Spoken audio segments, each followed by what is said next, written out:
आज हम बात करेंगे एक ऐसे नेता की जिसने दुनिया की सबसे बड़ी शक्ति अमेरिका और उसके सहयोगियों के सामने कभी झुकने का नाम तक भी नहीं लिया।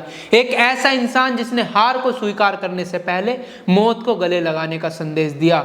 आज हम इस वीडियो में बात करेंगे अयातुल्ला अली खamenei की सोच की, उनकी दृढ़ता की, उनके संदेश की और उनके संघर्ष की। उनके ही एक साथी ने एक बार उनसे सवाल किया, क्या इंसान को मुश्किल से मुश्किल दौर में भी हार स्वीकार कर लेनी चाहिए जब उसे दिख रहा हो कि वो कहीं से कहीं तक भी नहीं जीत सकता, या फिर आखिर तक लड़ना और बिना डरे आगे बढ़ना ज्यादा महत्वपूर्ण है।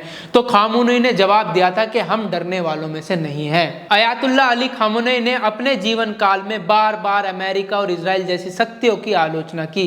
उन्होंने कहा कि ईरान कभी आत्मसमर्पण नहीं करेगा, ईरान देश आत्मसमर्पण के लिए है ही नहीं, भले ही कितनी बड़ी ताकत उनके सामने खड़ी हो। खamenei का संदेश साफ था, ईरान आत्मसमर्पण करने वाला राष्ट्र नहीं है।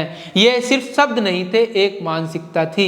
ये विश्वास की हार केवल तब होती है जब इंसान खुद को खुद झुका दे या उसकी आत्मा झुक जाए। अमेरिका ने बार बार दबाव बनाया, धमकाया, युद्ध करने की बात की। जब अमेरिका ने कहा कि ईरान को गिराना है, खamenei ने साफ साफ कहा कि हम किसी के सामने झुकते नहीं हैं। और उन्होंने अपनी जनता से कहा कि हार मान लेने का विचार ना उनके मन में कभी आया था, ना ऐसा कोई विकल्प उनके मन में कभी आएगा। सोचिए, अगर एक देश का नेता या कोई देश हार मान ले तो उसके लाखों लोगों के दिलों में क्या बचेगा? क्या वो किसी को कभी प्रेरणा दे पाएंगे? खamenei की सोच यही थी कि हार से बड़ा डर मौत नहीं बल्कि आत्मसमर्पण है। उनके हिसाब से मरना बेहतर है, लेकिन आत्मा को झुकने देना वो बेकार है। अब हम आपको बताते हैं उनके आखिरी पब्लिक भाषण में से एक लाइन जो उन्होंने हाल ही में कुछ दिन पहले अपने भाषण में कही थी। उन्होंने कहा था, अमेरिकी साम्राज्य अपनी कमजोरी की तरफ बढ़ रहा है। यह बयान केवल विरोध नहीं था, यह विश्वास और आत्मबल का संदेश था। जब दुनिया कहती है कि एक महाशक्ति हम पर दबाव डाल रही है, तो खamenei कहते हैं, हम उस दबाव से भी लड़ेंगे, हम उस दबाव के सामने भी नहीं झुकेंगे। ये भावना ही उनके भाषणों को मोटिवेशनल और सीख देने वाला बनाती है। आज के इस दौर में हम उनसे कुछ बातें सीख सकते हैं। हार सिर्फ तब होती है जब इंसान खुद अंदर से हार मान ले।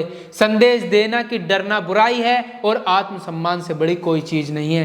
किसी भी दबाव के सामने अपने सिद्धांतों पर टिका रहना ही सबसे बड़ी मजबूती है। अंत में चाहे आप किसी भी विचारधारा के हो, खamenei की ये कहानी हमें कुछ सीख देती है। दृढ़ विश्वास और आत्मसम्मान इंसान को कठिन से कठिन परिस्थितियों में भी जीवित रख सकता है। आखिर में अयातुल्ला अली खamenei ने एक सच्चे योद्धा की तरह अपनी जान गंवा दी, पर कभी किसी भी शक्ति के सामने झुकना मंजूर नहीं किया।